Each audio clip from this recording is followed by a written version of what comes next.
আগামী নির্বাচনে আওয়ামী লীগের অংশগ্রহণ বা কোনো রাজনৈতিক দল নিষিদ্ধ প্রসঙ্গে অন্তর্বর্তীকালীন সরকারের প্রধান উপদেষ্টা ড মোহাম্মদ ইউনূস বলেছেন, এসব বিষয়ে তার সরকার কোনো পদক্ষেপ নিতে চায় না। ভারতীয় সংবাদ মাধ্যম দ্য হিন্দুকে দেয়া এক সাক্ষাৎকারে ড মোহাম্মদ ইউনূস এই কথা বলেন। ঢাকায় প্রধান উপদেষ্টার বাসভবনে দেয়া এই সাক্ষাৎকারটি সোমবার দ্য হিন্দুর অনলাইন সংস্করণে প্রকাশ করা হয়েছে।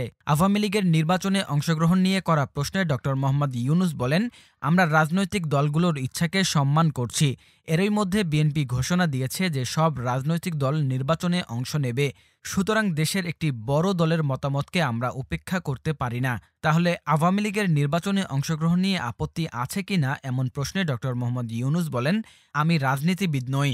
আমি রাজনীতিবিদদের আকাঙ্ক্ষা বাস্তবে রূপ দিতে কাজ করছি। দ্য হিন্দুর সাংবাদিক জানতে চান, ৫ আগস্টের ঘটনা কিভাবে বাংলাদেশ ভারত সম্পর্কের ওপর প্রভাব ফেলেছে? এটা কি একটা ধাক্কা হিসেবে এসেছে? জবাবে ড মোহাম্মদ ইউনূস বলেন, এটা কেন হবে? বাংলাদেশ এমন একটি শাসন থেকে মুক্তি পেয়েছে যেখানে মানুষকে দুর্ভোগ পোহাতে হয়েছে, অনেকেই নিহত হয়েছেন, অনেককে গুম করা হয়েছে, অনেক প্রতিষ্ঠান ধ্বংস করা হয়েছে। বাংলাদেশের এই মুক্তিকে বন্ধুদেশ হিসেবে ভারতের উদযাপন করা উচিত। অনেক রাষ্ট্র যেমনটি করেছে তেমন ভারতেরও আমাদের তরুণদের সঙ্গে যুক্ত হওয়া উচিত এবং একসঙ্গে উদযাপন করা উচিত। শেখ হাসিনার ভারত থেকে রাজনৈতিক কার্যক্রম পরিচালনা নিয়ে উদ্বেগ প্রকাশ করে ড মোহাম্মদ ইউনূস বলেন, তিনি বাংলাদেশে আন্দোলন করার আহ্বান জানাচ্ছেন, যা আমাদের অভ্যন্তরীণ বিষয়ের উপর প্রভাব ফেলছে।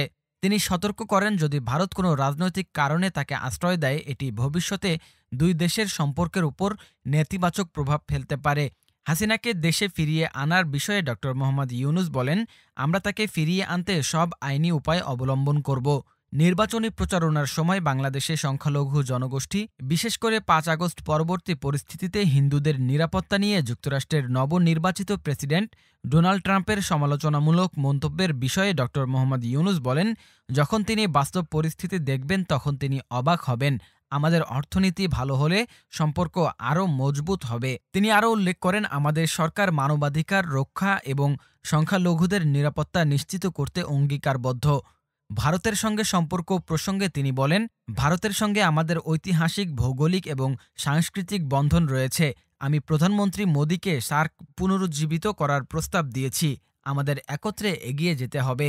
নির্বাচন প্রসঙ্গে ড ইউনূস বলেন, আমরা শুধু একটি তত্ত্বাবধায়ক সরকার নই, আমাদের কাজ হলো বাংলাদেশকে সংস্কার করা।